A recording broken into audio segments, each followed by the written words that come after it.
The 18th China-ASEAN Expo is held from September 10 to 13 in Nanning, capital of South China's Guangxi Autonomous Region. Today we are here at the Nanning International Convention and Exhibition Center. Let's go and take a look.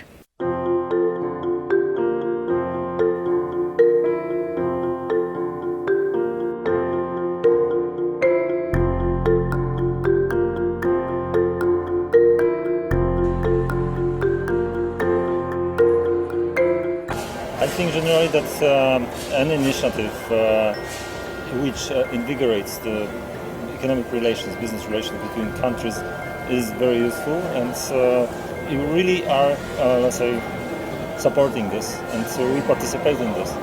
Hope that next year the situation allows that some more and more companies and people from abroad can join.